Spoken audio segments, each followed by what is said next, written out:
Hey Penny, what's going on? Is that an electric vehicle? Yeah man. I always wondered about those. Yeah man, sweet.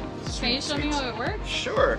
I'm just going to do a little charge now, because I'm just going to top it up a bit. Right into your house? You Yep. can charge it right here? Yep. So I can just open the latch, put the cable. You just open. Right. So this one is a fast charger, which is direct current. And this will charge it maybe in half an hour. This is your AC power from your household or from a public charger. And that will take a little longer to charge. And this one is the one I'm going to be using. Okay. And this one takes how long compared to the half Well, hour? it depends. It depends on what type of charging infrastructure you're plugging it in. So if I have 20% to be charged to just top it up, could take 8 hours. Yeah. So when I'm getting... So like while you're sleeping? Yeah, exactly. So here in a Barbadian context, you had to adapt for that voltage? No, they just take the power from the panel and the electrician just put this 220 plug here. So just plug it in here, turn on my little panel switch, and I'm good to go. And I go to bed in the morning, it's finished, take the card off, put it inside, and I'm good to go. Okay, and you can disengage. And then I disengage, and that's it. Yeah, so at the office we have a more advanced charger. For this particular charger you have to have your own cable. Cables will come with the car, so you may have different cables for different cars. So you'll definitely get a cable with the car. So what you'll have to do, once you get the cable, you need to know what your charging infrastructure is like to decide if you're going to need an adapter for that charging infrastructure in your country. Right, so you have the latch here. So we open the latch and then we can plug this in. So this particular charger, as I said, it's more sophisticated. It could charge as low as what is at home and go up to at least 32 amps, which gives it a little more faster rate in charging. Right, so this particular charging station comes with a cable. So this is a type 1 and this connection is a type 2. So this one is typically US or Japan market and this one is typically European market. Right. So nothing changes from the vehicle from a hood standpoint. So this, yes, this is a typical 12-volt battery. So this battery actually operates your auxiliary systems, your radio, your dashboard lights, your headlights. This that looks like an engine is actually a main feature of the car. What it does, it will take the power that you're charging the car with. It will have to convert that power to DC. You're taking it from an AC supply to get it into the batteries.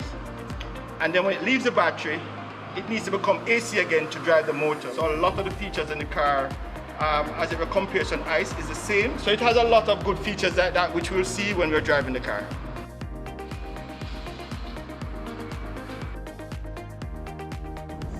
Penny and I just had a conversation about the Nissan Leaf. Can you tell me how it compares to a regular internal combustion engine car in terms of efficiency and other technical aspects?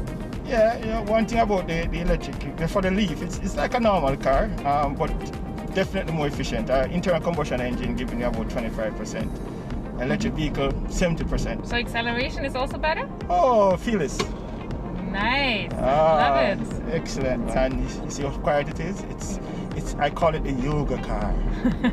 You'll notice right here, you'll see the blue. Right. So that's saying that it's getting back energy into the battery.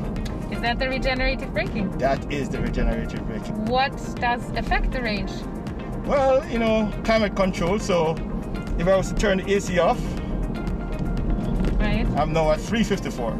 Oh, that So is I a turn it difference. back on, it's now back at 332. Nice. Do the different driving modes affect the range as well? Or Well, what else? yes, it will affect the range over a course. You'll get enough regenerative braking driving in econo, as I'm doing now. Particularly, this particular Leaf has a feature called e-pedal. What is that? So it helps to brake the car and provide regenerative braking. So now I'm not pressing the brake, and the Right, car is going and to the come to a car complete stop. And what affects the battery life and health? Well, you know, depending on how you charge it, fast charging is not recommended all the time. It puts too much, it heats up the battery, and that helps to degrade the battery. So obviously, you know, temperature is what affects the battery degradation. So they've always said, depending on a hot climate versus a colder climate, Right. you know, there can be differences between the two type of climatic conditions. We're actually sitting on the battery now, so the battery is actually at the ground of the vehicle. having the battery at the base of the car is actually a perfect idea.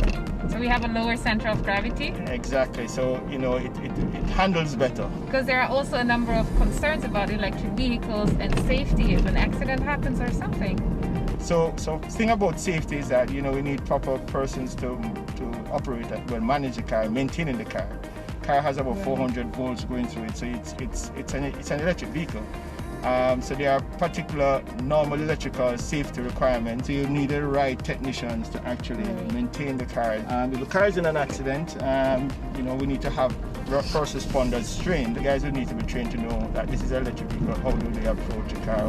What type of equipment they will need. As a matter of fact, all cars need to have safety features because an internal combustion engine has fuel, and fuel is flammable. An electric vehicle has a battery. Both type of vehicles will need safety requirements. It's just that we need to have the right training for each of the type of vehicles. So there's no worry around the technology of each of the vehicles in that regard. Hi, Dr. Jackson. Hey, Charlie, what's going on? We have a charger at the office. How come you're charging here? Well, at the start to top up, it's an ultra charger that can charge the car faster. So I can charge it from maybe up to 80% in 30 minutes. You have to pay for these services, so it doesn't come free. So it's now checking for the car and ensuring that the car just has been accepted. And then it's asking me which one to choose. I choose the one that is compatible with the car. And look, it's now charging.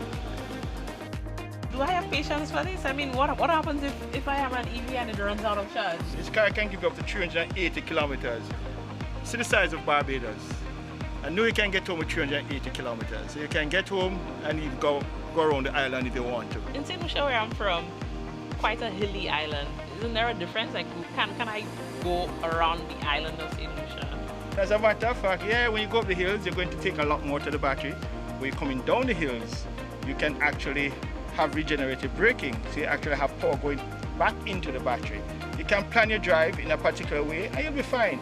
I mean, even for bigger islands like Jamaica, an EV is still appropriate. What about maintenance? Because, you know, I'm used to having an ICE vehicle, doing my regular checks, the mechanics are quite attuned to my vehicle, but in terms of maintenance, is it more costly? Does it require more from me as the owner of an EV to maintain the vehicle? Well, it's actually less maintenance for you. I mean, there are less moving parts in an electric vehicle. In an internal combustion engine vehicle, you have maybe over 2,000 moving parts. In an EV, maybe 3 or so. So when you have to go through this quarterly or 3-month maintenance program with your internal combustion engine, you're doing it far less. What I can say, which I was sharing with Cornelia recently, is that you need people to be trained into electric mobility, so you will have the comfort that once you leave it with your mechanic and he's a trained and certified EV maintenance personnel, then you know it's in good hands. I must say I'm swayed. I am convinced. Excellent. Love it.